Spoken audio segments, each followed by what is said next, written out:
Bon, la Flow Family, vous l'avez vu dans le titre.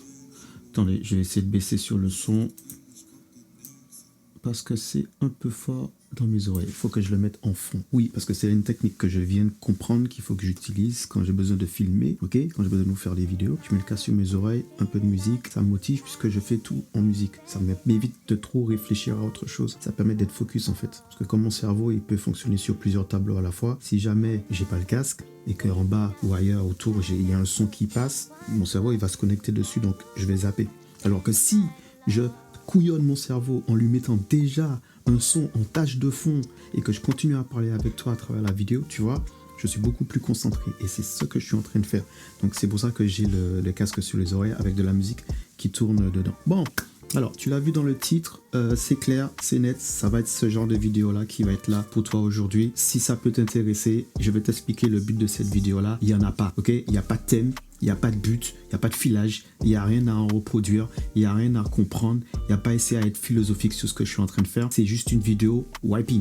Voilà, je wiping tout.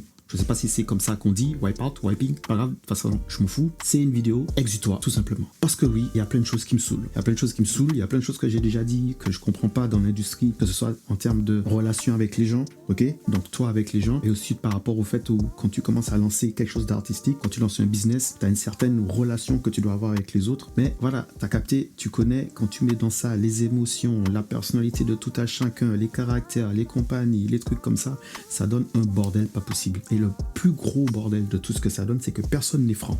Les gens ne sont pas francs les uns envers les autres. Tu vas parler avec quelqu'un, la personne a une idée en tête, elle va jamais te la donner, elle va jamais être franche avec toi, elle va toujours essayer de faire en sorte que tu ne vois pas le fond de sa pensée, mais que ce qu'elle dise puisse te diriger dans ce qu'elle veut au final. Et ça commence à me saouler, ok? Ça commence à me saouler d'avoir à naviguer, à sillonner entre le caractère et les personnalités des gens pour comprendre ce qu'ils veulent. C'est chiant. Et c'est encore plus chiant quand tu fais de la vidéo et quand tu fais de la photo. Tu dois être capable de déterminer le type de personnes qui vont venir vers toi. Alors, je te dis bien que cette vidéo, c'est vraiment du n'importe quoi. À un moment, je peux même couper la vidéo et te montrer ce que j'ai fait dans la semaine. Tu vois ce que je veux dire? J'ai filmé des images, voilà, parce que j'avais un vlog de prévu, mais j'arrive pas à le faire parce que voilà, j'ai ça que je suis en train de faire avec toi là dans cette vidéo-là.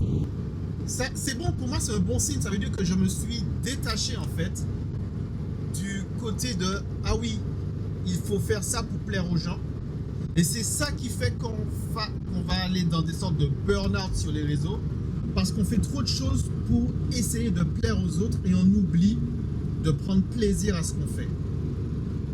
En tant que créateur de contenu, si tu passes ton temps à vouloir plaire à ton audience, à faire exactement ce qu'ils te demandent, le problème c'est que le jour où ton audience change, où il en a marre de ce que tu fais alors que c'est eux qui te le demandaient, ils vont te changer toi aussi en fait. Comment? C'est ce que je dis, ils vont te changer toi. Comment ça, comment? Comment? Ils vont te changer toi parce que tu fais ce qu'ils veulent. Et ça, c'est pas ce que tu veux. Quitter. Vous voyez, la preuve. Peut-être qu'elle sera longue, peut-être qu'elle sera pas longue, je sais pas. Peut-être que pendant que je suis en train de faire le montage, c'est en train de me casser les pieds de le faire et j'ai peut-être tout supprimé. Je te dis tout ça honnêtement, je te donne tout ce qui m'arrive généralement quand je fais de la vidéo. Même le fait de parler avec toi là, c'est déjà en train de me saouler. Mais bon, ça je pense que c'est par rapport au TDAH, mais t'as capté, j'apprends, je fais sur moi-même, je travaille tout ça. Je me remets en question. Ce que vous devrez faire aussi, beaucoup d'entre vous, là, vous remettre un peu en question. Vous allez me dire qu'à chaque fois, c'est toujours la faute des autres et que vous ne vous dites jamais qu'il y a un petit peu de votre responsabilité pour ce qui arrive aux autres. Je dis ça, je dis rien. Chacun y voit midi à sa porte, comme dit l'adage. Faites comme vous voudrez de ce que je viens de dire. En tout cas, moi de mon côté, il y a énormément de choses et de comportements des gens d'entourage, des gens que tu connais ou que tu connais pas. Mais en général, mets-le sur le pont que tu veux. Soit des gens que tu connais, soit des gens que tu connais pas. Tu le places où tu veux, qui commencent vraiment à m'insupporter. Et parmi ça, l'une des choses les plus palpables, les plus, on va dire, relevant, c'est justement ce manque de sincérité que les gens ils ont dans les relations qu'ils ont avec toi. Tu vas faire quelque chose pour quelqu'un, au lieu de te dire tout de suite que c'est pas ce qu'il veut, que ça ne lui plaît pas, il va essayer d'aller chercher des excuses, des trucs comme ça. Peut-être parce que parfois les gens ne savent pas ce qu'ils veulent, tu vois. Donc au lieu de te dire tout simplement ouais je suis pas clair, je sais pas ce que je veux, tout ça et compagnie, est-ce qu'on peut trouver un moyen pour faire en sorte que, tu vois, ouais, communiquer? Non. Ils vont rien te dire et ils vont juste te ghoster. C'est juste ça. ils te disent, ils viennent te voir, ils ont une relation avec toi, et du jour au lendemain, ils disparaissent. Je sais pas d'où ça vient cette manière de fonctionner, mais avec du recul, je me dis que c'est vraiment le type de personne qu'il faut éloigner de ta vie, parce que ça veut dire que quand ils se sont rapprochés de toi, c'est parce que à leurs yeux, tu n'étais rien d'autre qu'un moyen d'obtenir une chose. C'est pas une relation qu'ils voulaient, parce que quand tu as une relation avec quelqu'un, ok, une vraie relation avec quelqu'un, quand il y a quelque chose qui va pas et que ça coince, tu en parles, t'en discutes. Parce que ton but, c'est que plus tard, ça s'améliore. C'est que plus tard, on puisse arranger les choses. Tu vois ce que je veux dire? Des fois, tu peux te dire que oui, il y a des gens qui t'ont mis sur le côté. Il y a des gens qui te parlent plus. Ah bah, tu sais quoi, ne te prends pas la tête. Parce que les gens qui veulent vraiment ton bien, ils prennent le temps de discuter avec toi, d'échanger avec toi, et de te dire, entre guillemets, les choses que tu as faites ou une situation dans laquelle il se trouve qui les dérange. Ça s'appelle communiquer, ça s'appelle le savoir-vivre, je pense. Hein. C'est comme ça que tu sais que tu peux vivre avec quelqu'un, quand tu es capable de communiquer avec elle sans rentrer dans une certaine animosité ou une dispute. C'est style, gars, la dernière chose que tu as faite là, j'ai pas kiffé en fait. La manière que tu m'as parlé hier, j'ai pas kiffé. La manière que tu as... voilà, tu vois. Aussi simplement que ça. Non, qu'est-ce qu'on va faire? On va tout simplement shut down. On va rien dire à cette personne-là et on va disparaître. Mais par contre, on va aller parler sous son dos aux autres. Et du jour au lendemain, la personne se retrouve avec plein de personnes qui pensent une certaine chose de lui, alors que lui, il n'a jamais eu l'occasion de se défendre. Tu peux te retrouver dans cette situation-là. Et ça peut avoir un impact aussi quand tu fais du business avec les gens en même temps. Non, règle numéro 1, toujours prendre en photo là où tu es garé. Ceux qui ont l'habitude de suivre mes snaps, vous savez que je me perds à chaque fois. Donc là, maintenant, je sais où je suis garé. Allez. Et ensuite, on décharge. Dis bonjour, celui qui a mal aux dents. J'ai froid à la dent. J'ai une clim intégrée. Oh là, il a mal aux dents.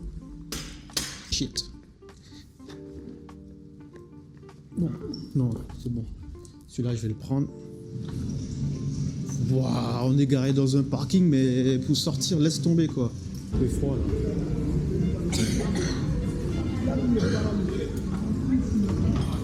Mais on sait même pas si c'est ça le bon chemin. Ça me casse les pieds ce truc. On a pu arriver si près. Mais on est entré dans le parking en face du truc. Et pour y retourner, on est encore plus loin. Est-ce que j'ai l'impression qu'on est loin? J'ai l'impression qu'on est loin. À côté, il y a un truc de dentiste. Donc pour toi, c'est tout frais. Ouais. Au cas où quelque chose se passe. Ouais, parce que. Ouais, il faut expliquer, il a mal aux dents. Il a grave mal aux dents. J'ai une clim intégrée dans la tête. Ouais, on est descendu là, frère. Bon, allez, on y est. Nous y est. Ça y est.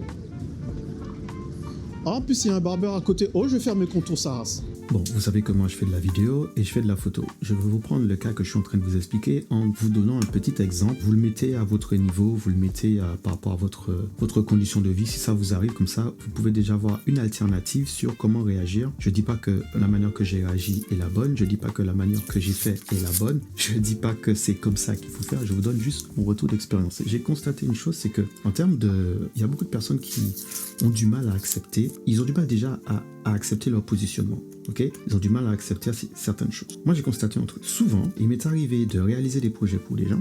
Ok, je réalise le projet. On me présente toutes les lacunes qu'il y a dans le projet. Je suis d'accord. Moi, je peux prendre toute critique.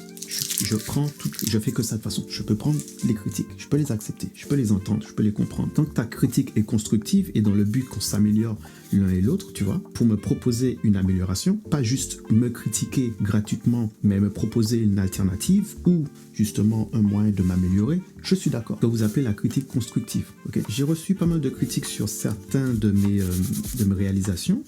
J'ai pris en note, j'ai pris en connaissance, je me suis amélioré, j'ai été vers cette amélioration-là petit à petit, ok. Et les mêmes personnes qui m'ont mis ces critiques-là, je les ai vues accepter des résultats qui sont pires, non, je le dis, qui sont pires que ce que moi j'ai fait. Je ne comprends pas. Tu critiques une vidéo que j'ai faite sous prétexte qu'elle bouge un peu trop, qu'elle tremble un peu trop, mais derrière, tu refais un visuel ou limite, je peux dire que le cadreur avait Parkinson, quoi. Mais ça te va et tu publies. Mais le mien, non, c'était pas publiable parce que ça tremblait trop.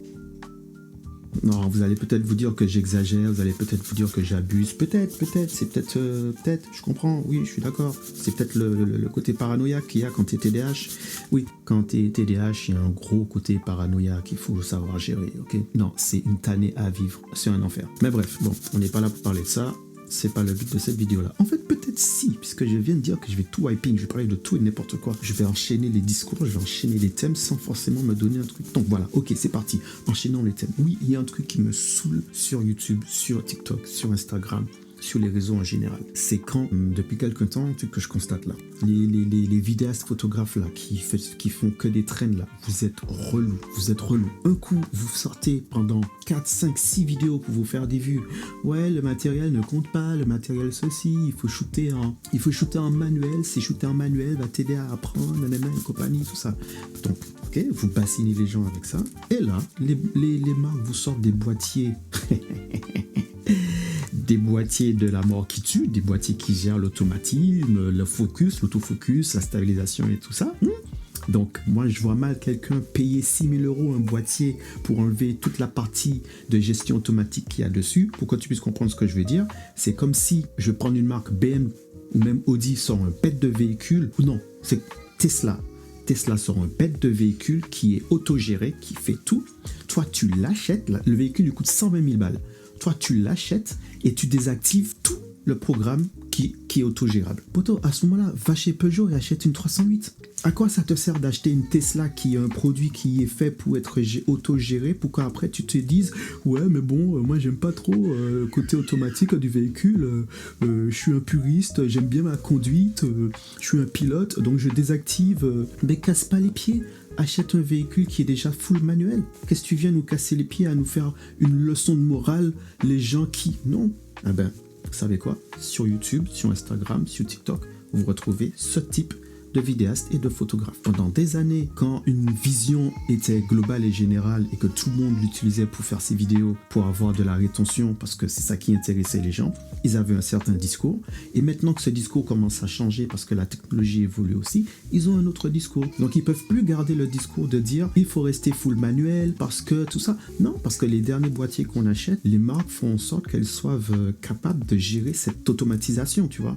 Les boîtiers sont de plus en plus rapides pour l'autofocus, la détection du visage, ils détectent les animaux, ils détectent les yeux, ils détectent les objets. Tu vois ce que je veux dire? La machine commence à devenir de plus en plus performante en termes de gestion autonome. Le boîtier en lui-même, le boîtier a un cerveau, c'est une dinguerie. Les derniers appareils qui sont sortis, c'est une dinguerie tout ce qu'ils sont capables de faire. Tu as DJI, le RS4 Mini qui t'a sorti un système qui lui va gérer directement le suivi. Tu n'as plus besoin, toi, non, tu comprends le truc? Ah ben, t'en as, dans peut-être 3 à 4 mois, qui vont venir cracher sur DJI parce qu'en te disant, oui, mais c'est pas vraiment être cinéaste si c'est l'appareil qui fait ton déplacement et tout. Donc tu vas aller voir, ils vont te dire que ça ne sert plus à rien d'avoir une gimbal. Ils vont te dire qu'avoir un stabilisateur, c'est ne pas être un vrai vidéaste, alors que ces mêmes personnes-là t'ont fait au moins 5 à 6 vidéos sur tous les différents DJI qui sont sortis, que ce soit le SC Combo, le RS3, le RS3 Pro, le RS4, le RS4. Bref, t'as capté ce que je veux dire? Ceux-là, c'est les pires pour moi. C'est les pires, c'est des girouettes. C'est qu'en fait, en gros, c'est juste des gars tech. Pour moi, c'est ça. C'est des gars qui sont dans la tech et qui sont juste là pour le côté outil. Ok, pour moi, il n'y a pas l'âme artistique dans... Bref, t'as capté ce que je veux dire. Mais ce que je veux dire, c'est que dans le thème love, c'est plus accepté de chanter des choses qui sont pas forcément ta réalité que dans le thème street où maintenant que t'es millionnaire, que tu fais des concerts tous les jours, tu vas pas nous raconter que t'es en train de vendre en bas du bat par exemple. Donc je pense que ça a nuancé aussi. Bon, là on est lundi, c'est l'anniversaire de ma fille, elle a 6 ans. 6 ans, ouais. J'ai l'impression qu'elle en a 12 en fait. Elle a que 6 ans, mais des fois on oublie qu'elle a 6 ans en fait. Dinguerie. Bref, je dois aller chercher son gâteau. C'est un petit peu ça l'inconvénient d'habiter en campagne. C'est que dans les petites villes autour des campagnes, il y a des choses que tu ne trouves pas. Et là, il faut que tu ailles dans une plus grande ville. Mais ça va, nous, ça va. On a des grandes villes qui sont pas très loin. J'ai en 35 minutes. Donc ça va. J'ai juste te dit, tu prends ta voiture pour faire 35 minutes de route pour aller récupérer 2 gâteaux. Mais ce sont des sacrifices qui valent la peine. Ça vaut la peine. Franchement, je mettrai jamais au final que c'est un inconvénient d'être à 35 minutes, voire 40 minutes parfois de certaines villes. Parce que c'est justement ça le but de s'éloigner. Et c'est une notion que parfois on a du mal à comprendre et à visualiser quand on grandit, quand on devient adulte, tu vois, c'est de prendre les choses qui nous sont avantageuses, mais de les mettre aussi dans du désavantage. Et non, il faut choisir. Soit c'est quelque chose qui est à ton avantage, soit c'est quelque chose qui est à ton désavantage. Tu peux pas les mettre dans les deux. Non, tu peux pas en fait, parce que tu vas devenir schizophrène. En termes d'émotion, tu seras sous les deux tableaux émotifs. C'est juste pas une manière de vivre. Je pense que tu comprends pas trop si je te dis ça comme ça, mais laisse-moi t'expliquer. Je prends l'exemple de ce que je viens de dire avec le fait d'être en campagne et que ce soit à 40 minutes de chez nous. On a choisi de s'éloigner de la ville parce que vivre en ville, ça commençait à devenir... Ouais, franchement, c'était du n'importe quoi. Donc, trouver sa paix et aller au loin, donc à 40 minutes de la ville, nous permet de trouver des zones où tu es libre pour ton esprit, tu es en paix, il n'y a pas de bruit, tu es tranquille, voilà, tu as capté. Ça, c'est les avantages que tu peux avoir parce que tu t'es éloigné de la ville. Mais tu t'es éloigné de la ville pour avoir ces avantages-là. Donc, quand maintenant il faut que tu retournes en ville et que ça va te prendre 40 minutes, tu peux pas dire « Ouais, ça me casse les pieds, c'est 40 minutes ». Non, parce que si tu t'es éloigné de la ville pour trouver ta paix, dans l'énoncé, éloigné de la ville pour trouver ma paix, quand je dois retourner en ville, ben, j'ai toujours les 40 km par exemple. Et je peux pas parce que là, ça ne m'arrange pas d'être éloigné de la ville, de dire que c'est un problème. Non, ça reste toujours, ouais, c'est un fait. Je suis à 40 minutes de la ville, mais je sais pourquoi je suis à 40 minutes de la ville. Parce qu'en étant à 40 minutes de la ville, j'y trouve ma paix, j'y trouve ma sérénité. Il faut rester sur le sentiment positif de ton choix en fait. Parce que sinon, tu vas pas réussir. Quand tu es chez toi à 40 km de la ville, tu es heureux, mais dès qu'il faut prendre ta caisse pour aller en ville parce qu'il te manque des trucs ou pour aller bosser et tout, 40 km, alors en fait, si ça te gêne vraiment, reste en ville. Et c'est comme ça qu'on devient des schizophrènes émotionnels. Hein. Parce que tu utilises la même chose qui te rend heureux pour trouver du malheur dessus. Tu sais, il n'y a pas longtemps, j'ai fait une vidéo où j'expliquais que j'avais l'impression d'être un peu exclu de tout ce qui se faisait autour de moi. Je m'étais dit, tu sais, c'est peut-être... parce que je vous dis les choses, hein, c'est pas des blagues quand je vous dis que quand tu as un TDAH, tu as un gros pourcentage de paranoïa qu'il faut prendre en compte. Plus tu restes tout seul... Alors s'il y a du bruit autour de moi, vraiment, désolé. C'est peut-être que vous entendez le bruit, mais moi j'ai mis le casque justement pour me couper afin de pouvoir faire cette vidéo-là, parce que sinon, j'aurais été incapable de le faire. Je disais que quand tu as cette impression que autour de toi, les gens te délaissent ou te parlent plus, te mettent de côté, tout le monde fait des projets et que tu n'es dans aucun des projets, tu es nulle part. Quand tu as un TDAH et que si c'est ton cas, si tu as un trouble, que ce soit TDA, TDAH, TSA ou compagnie, le côté paranoïa peut être très très très violent à ce moment-là. Moi, ce que je te conseille de faire, c'est de ne pas rester seul. Ne te concentre pas sur ceux qui ne veulent pas de toi, ne se concentre pas là où tu n'es pas, concentre-toi là où tu es. Et si là où tu es, pour l'instant, c'est juste toi uniquement, you and yourself, concentre-toi sur toi. Ça veut dire que tu peux prendre ce temps et cette énergie pour te rebrander, si je peux le dire comme ça, pour voir les choses qui te passionnent, revoir les choses qui te passionnent, te reconcentrer sur toi-même. C'est très important. Parce que si tu fais pas ça, tu vas passer ton temps à penser aux autres et tu finis par t'oublier toi-même. Il faut savoir où tu vas concentrer ton énergie. Si tu as des gens qui pensent à toi, tu as des gens qui veulent participer à être dans ton entourage, concentre-toi sur eux. Si tu as des gens qui veulent être dans des projets avec toi, faire partie de ce qui te motive et de ce qui te passionne, concentre-toi sur eux, avec eux, dans ce projet-là. Même si c'est 2 personnes, c'est largement suffisant. Parce que sinon, s'il y a trop de personnes, tu vas t'éparpiller. Et ne pense pas trop à ceux qui ne veulent pas de toi. Donc, c'est une bonne chose en fait. C'est un petit peu comme quand j'explique à certains, quand on fait les études sur le couple, et que je les explique que quand tu as quelqu'un qui t'a trompé, et que tu es au courant de la chose, c'est qui t'a rendu service. Cette personne t'a rendu service. Tu étais avec quelqu'un, il a fait quelque chose à côté, ça t'a pas plu, il t'a rendu service. Maintenant tu sais, voilà, tu sais à quoi t'en tenir. Il t'a rendu service. Donc oui, ça fait mal, c'est chiant, je peux comprendre et compagnie, mais c'est te rendre service. Maintenant tu sais où tu en es. La plupart du temps, il y en a qui vont avoir beaucoup de mal à sortir de cette relation-là parce qu'ils vont se dire oui, mais tout le temps que j'ai déjà mis dedans. Ah ben tout le temps que tu as mis dedans, c'est pas du temps perdu parce que ça t'a permis d'arriver à ce stade-là pour te dire que il faut que tu arrêtes. Bon les gars, je vais m'arrêter là pour cette séance, pour cette vidéo-là. Je ne sais pas quelle sera la suite des événements et des prochaines vidéos que je vais vous proposer puisque celle-là c'est vraiment un mélange de tout ce qu'il y a eu pendant cette semaine. Et encore, je dis désolé parce que je vais rester poli, je vais rester courtois, ok, mais entre guillemets, c'est la vie, c'est comme ça que les choses sont faites. Normalement, j'ai pas à m'excuser de ça, ok, mais comme je suis c'est le genre de page que je vais garder, authenticité, le fait, c'est la vie en fait, ok, on va pas fake les choses, c'est ainsi que ça se passe des fois. Donc voilà, ça en fait partie. Je vous donne rendez-vous pour la prochaine vidéo et prenez soin de vous et à plus tard.